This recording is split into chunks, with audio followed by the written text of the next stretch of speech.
heard her say it before I even stepped into the room. Her voice wasn't raised, but it cut through me sharper than any shout ever could. He really needs to stop talking about the past. It doesn't matter anymore. She said it so easily, like my memories were scraps on the floor, something she could sweep away without a second thought. I froze in the doorway, gripping the frame to steady myself, wondering if I had misheard her. I wanted to believe I had, but the look on her face when she finally noticed me told me I hadn't. She didn't look guilty. She didn't look surprised. She just sighed and rubbed her forehead like I was a problem she didn't want to deal with. "Dad," she said quietly, "we've talked about this. You can't keep living in the past. It's not healthy." The words landed like stones. I didn't know what part of my own life she wanted me to erase. My stories, my mistakes, my sacrifices, all the years I spent building a future she never knew I was shaping. I stood there, unable to speak for a moment, because I felt something unfamiliar. Something like being dismissed by a stranger instead of loved by my own child. I asked her what she meant, but she only shook her head like the conversation was already over. "It's fine," she murmured, walking around me. "Just don't bring up old things anymore. I'm tired of hearing them." Old things. She meant my life.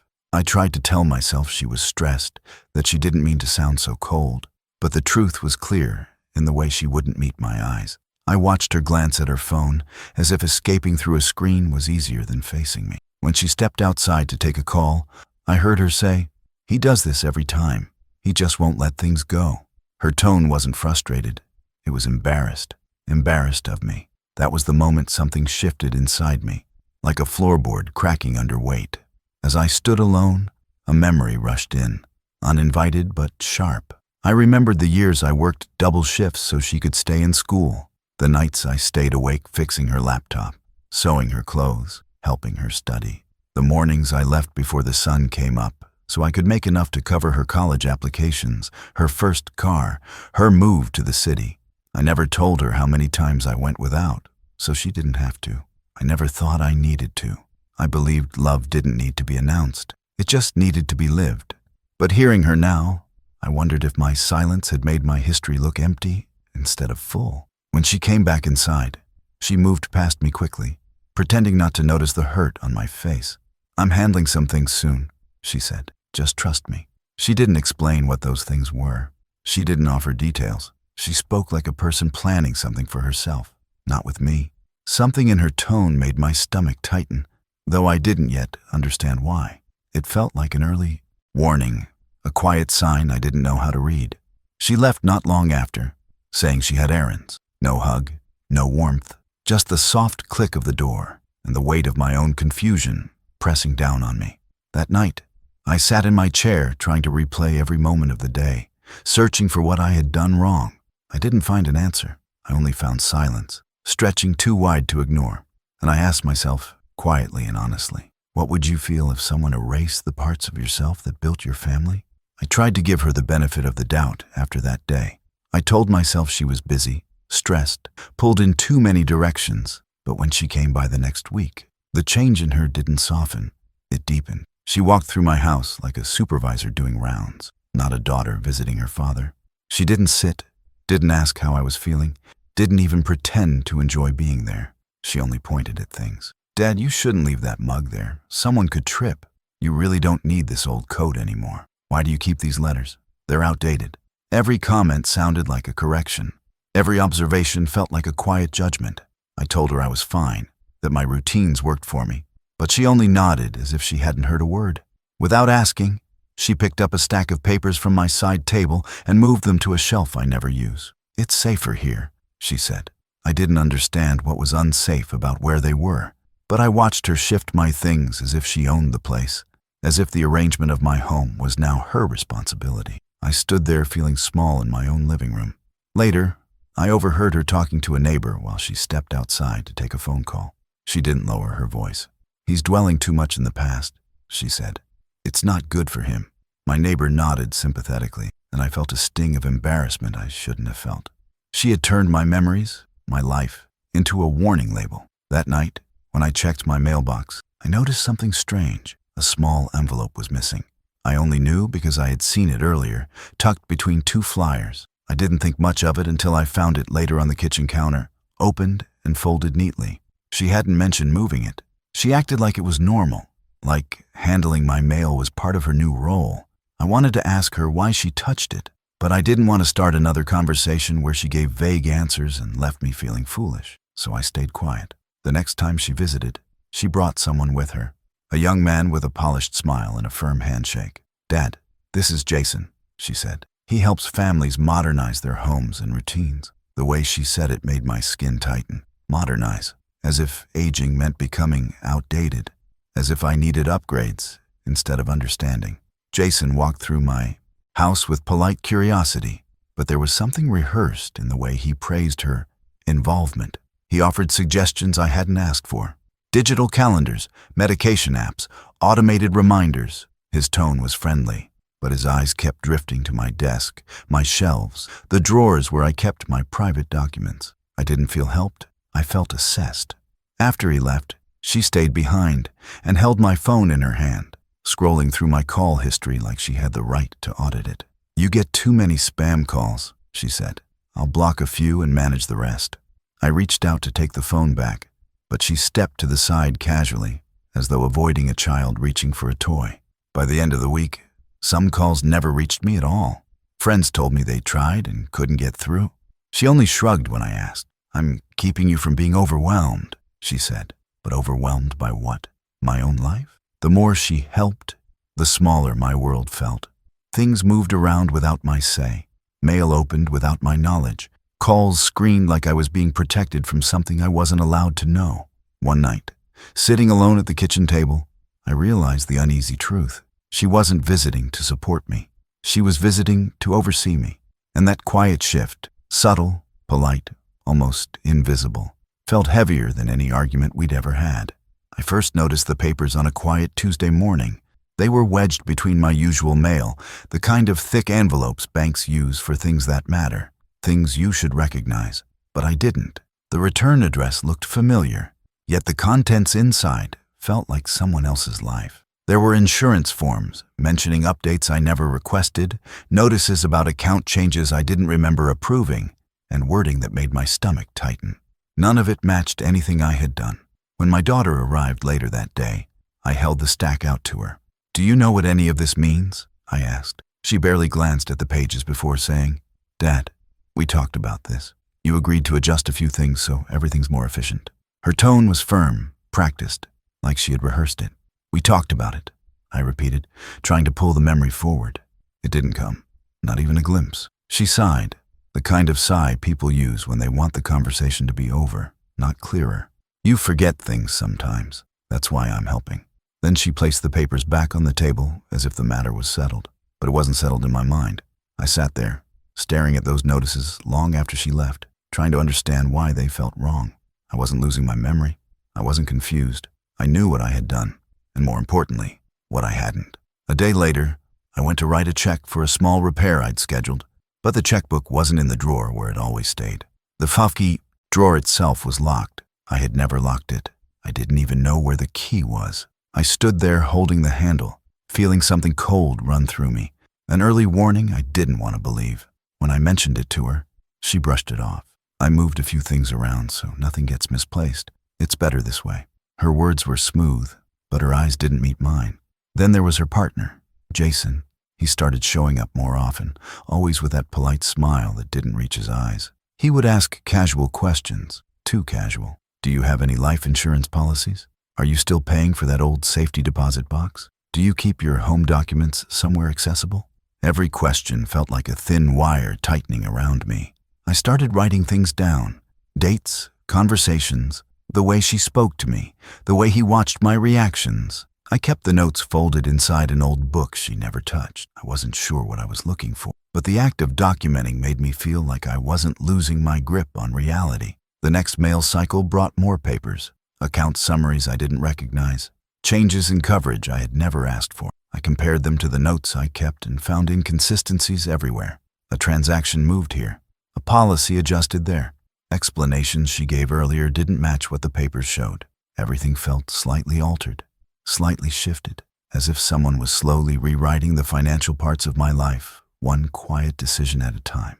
When I confronted her gently, asking why some of the information didn't match what she'd said, She gave me the same phrase she used before. "Dad, we already discussed this. You agreed, but we hadn't.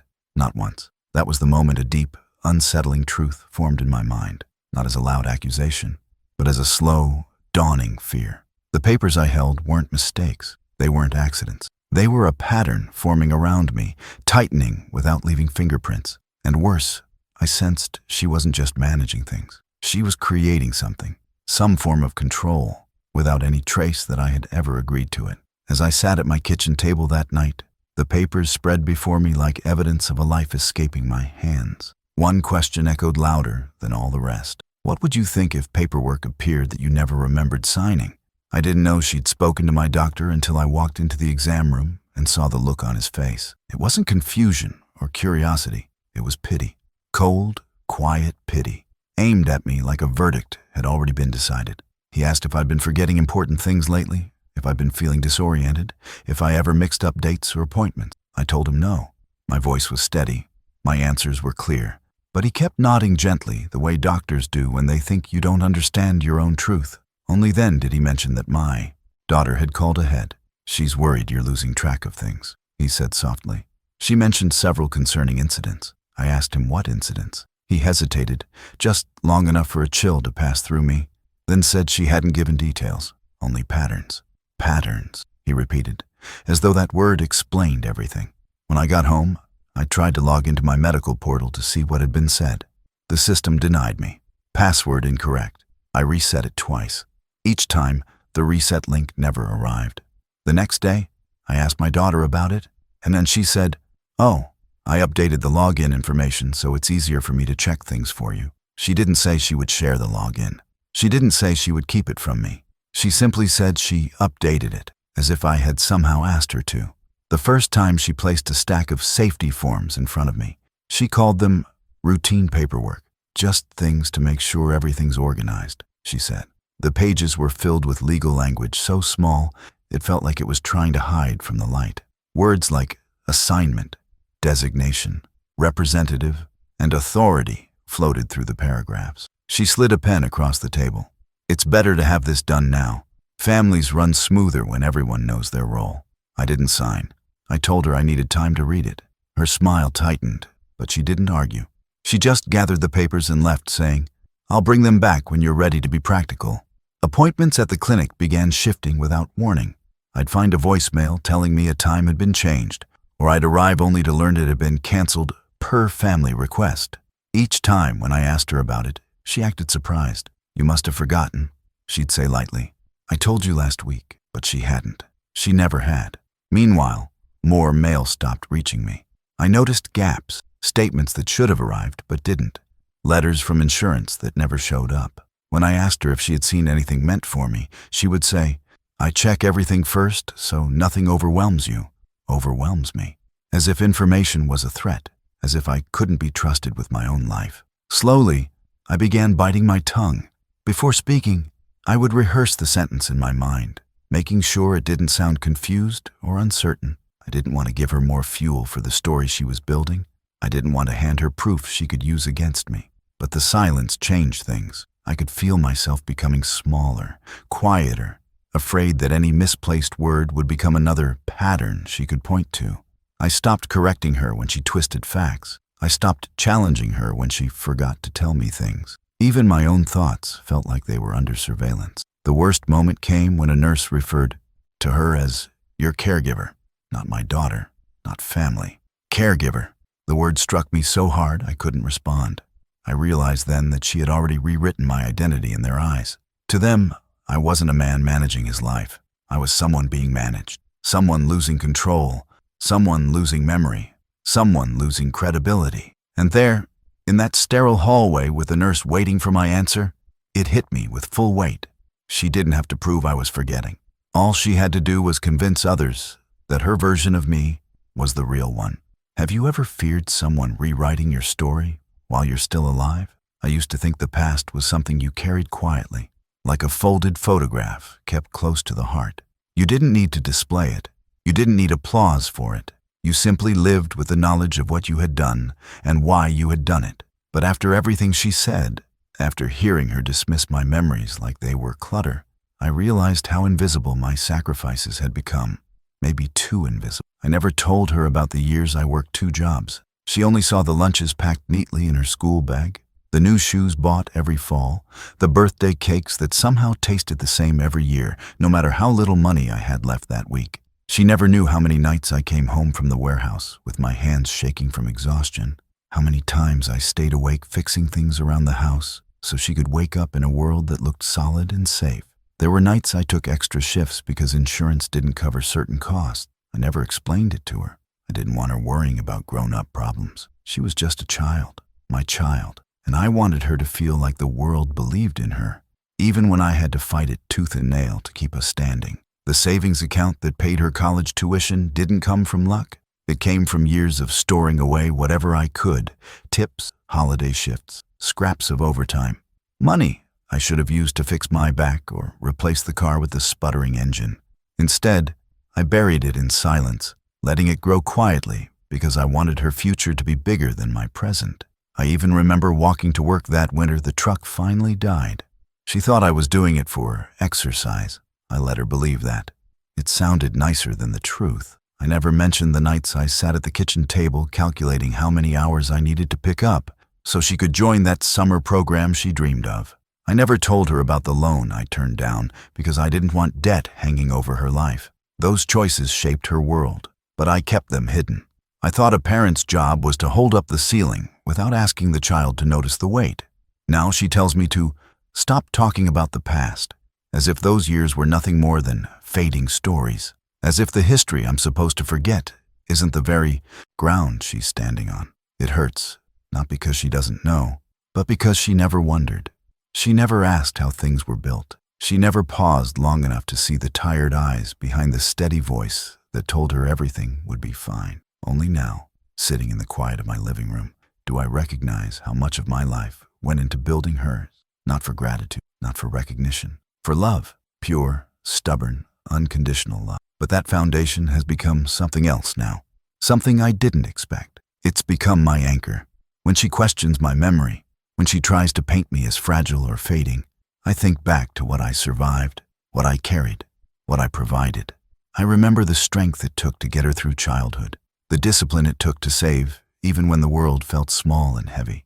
If I could build her future in silence, I can protect what remains of my own. For the first time in this long, painful unraveling, I felt my resolve settle. This wasn't just about dignity anymore. It was about safeguarding the life I had built, piece by piece, hour by hour, for someone who no longer saw the value of those pieces. I realized then that silence had protected her future. Now it has to protect mine. And with that understanding, something shifted inside me. Not anger, not bitterness, just a quiet decision forming with absolute clarity. Whatever comes next, I will protect my legacy, even if she never knows what it cost me. I learned a long time ago that the truth doesn't always scream. Sometimes it waits quietly in places no one thinks to check. That morning, I wasn't looking for anything. I was only trying to find a warranty slip for an old appliance when I opened the drawer she usually kept shut. And there they were, papers she must have forgotten to remove, a stack of bank statements mixed with printed emails, all with my name on them, none of which I remembered seeing before. At first, I thought they were old, maybe leftovers from some forgotten errand. But the dates were recent, very recent. My hands tightened as I scanned the first page. Transactions I didn't recognize, amounts I never authorized, transfers to places I had never heard of. And then, on the third page, I saw her partner's name tied to a transaction that had drained a sizable portion of one account. My stomach twisted the way it does when you realize the ground beneath you was never as steady as you believed. I kept reading. There were withdrawals made on days she stopped by, just to check on me. Deposits shifted to new accounts. Accounts that had my name but listed a secondary user I had never approved. Each page felt like a small betrayal unfolding in black ink. Every line carried a new injury, a new confirmation that something in our relationship had gone deeply wrong. I sat there for a long time, staring at the spread of papers on my kitchen table. Part of me still tried to rationalize it. Maybe she misunderstood something. Maybe a clerk mixed up documents. Maybe there was some simple explanation that didn't involve my daughter using my accounts like her own. But the pattern was too clear, too deliberate. So I began doing something I never thought I'd need to do at my age. I built a timeline. I opened my old planner and matched dates. Her visits, her sudden insistence on helping, the days she moved my things without asking, the calls she intercepted, every moment of concern she expressed, every gentle correction, lined up disturbingly well with withdrawals and transfers. It was like watching someone slowly hollow out the life you built while smiling at you the entire time. I didn't tell her I found anything. I didn't confront. I didn't accuse. Instead, I gathered every page, every printout, every piece of mail she failed to hide, and placed them in a folder I locked in the back of my cabinet. And then, with the same quiet resolve that carried me through years of sacrifice, I went to the bank. I chose a weekday morning when I knew the branch would be calm. I didn't ask for her favorite teller or anyone who knew her name. Instead, I waited for a manager who looked like he had enough years behind him to understand the difference between confusion and clarity. When he finally sat across from me, I told him I needed help, quietly, carefully, without panic. He listened. He studied the documents. He asked slow, precise questions, making sure he didn't influence my answers. The more he reviewed, the heavier his expression became. And then, in a voice that carried both concern and restraint, he said there were several red flags. He didn't dramatize it. He didn't jump to conclusions. But he did ask why my daughter's name was listed on multiple active authorizations. I told him I never added her. He asked whether I remembered approving electronic transfers. I told him I didn't. He asked if I recognized certain account changes. I told him the truth. No. When he finally leaned back in his chair, he spoke in careful, measured terms. Words like irregular activity, unauthorized access, internal review. He explained that the bank was required to examine transactions that appeared inconsistent with a client's usual behavior, and he promised the review would begin quietly, in the background, without alerting anyone involved. That was the moment the shock settled into hurt, deep, sharp hurt. But underneath it, something steadier formed. Determined clarity. I had been doubting myself for too long, wondering if I was imagining patterns that didn't exist. But now, someone neutral, someone trained to see what others overlook, confirmed that the numbers didn't lie. By the time I walked out of the bank, the sun had shifted across the sky. The world looked unchanged, but everything inside me felt different. The investigation didn't start with a loud confrontation or a dramatic revelation. It started with quiet facts, printed lines, and one simple truth rising above the rest. I wasn't imagining it. Something real and dangerous was happening behind my back. And now, finally, someone else could see it too. I had rehearsed the moment in my mind 100 times, but when it finally came, nothing about it felt rehearsed. My hands were steady, my voice even. But inside, a storm I'd held back for months pressed against my ribs. I waited until she came by on one of her short, brisk visits, the kind where she barely stepped inside before telling me what I needed to do differently. Today, she didn't get the chance. "I need to show you something," I said, laying the folder on the table. She glanced at it, annoyed. "Dad, I don't have time for... This won't take long." For a moment, she hesitated. Maybe it was the tone. Maybe it was the fact that I wasn't apologizing for interrupting her. She finally sat down with a sigh, folding her arms like I was wasting her afternoon. I opened the folder. Paper by paper, I laid out the statements, the emails, the authorizations, the printouts, with her partner's name tucked into corners where it had no right to be. I didn't raise my voice. I didn't accuse. I simply placed the truth in front of her, one line at a time. At first, she stared without speaking. Then her eyes darted across the pages, searching for something, some detail she could twist or dismiss. When she finally looked up, her face was tight. "You're remembering things wrong," she said. "We talked about this months ago." I shook my head. "I never signed these. I never approved any of this." "You did," she insisted, her voice rising not in anger, but in fear of losing control. "You forget things. You've been slipping. I've been handling everything for you because you can't keep up anymore." There it was, the narrative she had practiced, the one she had whispered to doctors and neighbors, the one she tried to convince me of until I started doubting my own mind. But now the document spoke louder than her script. "You moved money into accounts I didn't know existed," I said. "You added your name to things I never approved. And he," I tapped the sheet with her partner's name, "had access he should have never had." She pushed back from the table. "You're twisting everything. You don't understand how finances work anymore. You're getting confused and paranoid." But before she could gather momentum, the knock came at the door. Two officials stood outside, one from the bank's fraud division, one from Elder Protection Services. They didn't enter forcefully or with cold authority. They simply introduced themselves, explained they had findings to review, and handed her the official notices regarding restricted access, temporary freezes, and pending investigation steps. Her face drained of color. The words she tried to form came out scattered and sharp. "This is ridiculous. He must have called you. He's making things up. He doesn't remember half the things he signs. You're all falling for..." But the officials remained calm, firm. Every document she tried to dismiss had already been verified. Every signature she claimed I made had already been analyzed. Every transfer tied to her partner had already been flagged. Her excuses cracked one by one. When cornered, she didn't soften. She didn't apologize. She didn't show fear or remorse. She showed anger, pure, unfiltered anger that someone finally questioned the world she built out of my silence. "I was only trying to help you," she snapped. "You made everything difficult. You never appreciated anything I did. If you lose everything now, it's your own fault." She grabbed her bag, refused to take any of the notices, and stormed out the door, slamming it behind her so hard the frame shook. Her car peeled out of the driveway, leaving behind a silence that felt heavier than any noise she could have made. I stood there for a long moment, staring at the table where the truth had finally been laid bare.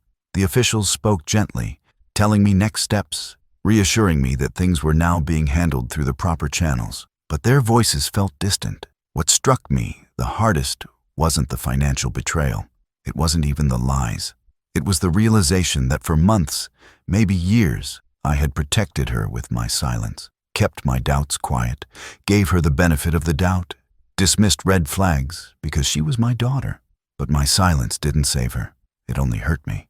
And standing there with the evidence scattered across the table, I understood something painful but certain.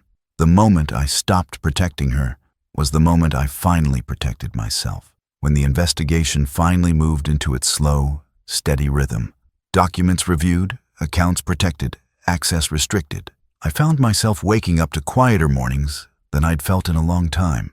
Not peaceful, not exactly, but quieter. I made my own coffee, slowly, the way I liked it. I opened the blinds without wondering whether someone would comment on how bright light isn't good for me anymore. I checked my mail myself, even the envelopes that carried nothing more than grocery ads. For the first time in months, the smallest routines felt like small victories. There were no dramatic phone calls from her, no sudden apologies, no angry messages demanding explanation. She vanished from my days as quickly as she had filled them with noise, opinions, corrections, judgments disguised as care. In the quiet that followed, I realized something I had avoided admitting. I had lost her long before the investigation ever began. The distance between us didn't start with the bank statements or the redirected mail. It began the day she stopped seeing me as a person with a history and started seeing me as someone standing in the way of her future. I thought about the night she told me to let the past die, how the words cut deeper than she understood. My memories weren't ramblings. They weren't burdens. They were the bricks I laid, one sacrifice at a time, to build the path she walked so easily. But silence had covered those sacrifices. I never told her about the nights I worked late so I could afford her school trips. I never mentioned the years I skipped vacations to put money aside for her first apartment. I didn't share the moments when I almost gave up, but kept going because a father doesn't get the luxury of quitting. Maybe I believed love didn't need explanation.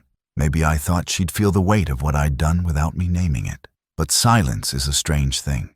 It protects, but it also erases. And in my case, it erased the very things that could have reminded her who I was. There was a time I was proud of being quiet about my sacrifices. Now I understood that silence had helped her rewrite me into someone smaller, weaker, easier to push aside. I had protected her image of herself at the cost of my own dignity.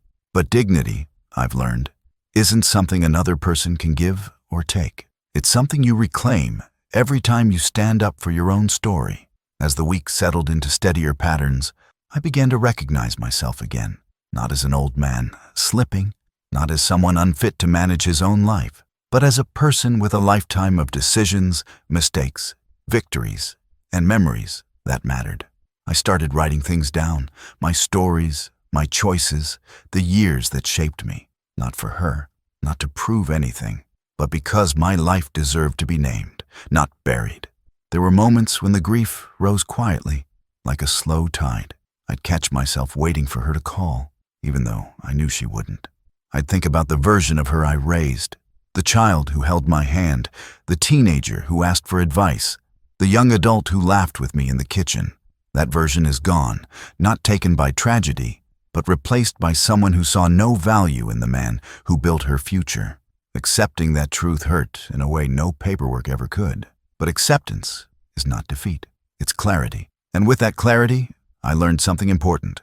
When people treat your history as an inconvenience, the story you hold becomes even more precious. Our memories are not burdens, they are anchors. They remind us who we were before others tried to redefine us. I don't expect reconciliation. I don't expect understanding. I don't even expect recognition of the harm done. What I hold on to now is the quiet strength of knowing my life has meaning beyond anyone's dismissal. And in the calm of my small routines, a single question stays with me, one I still ask myself in the quiet hours. What should a parent hold on to when their history is treated as an inconvenience?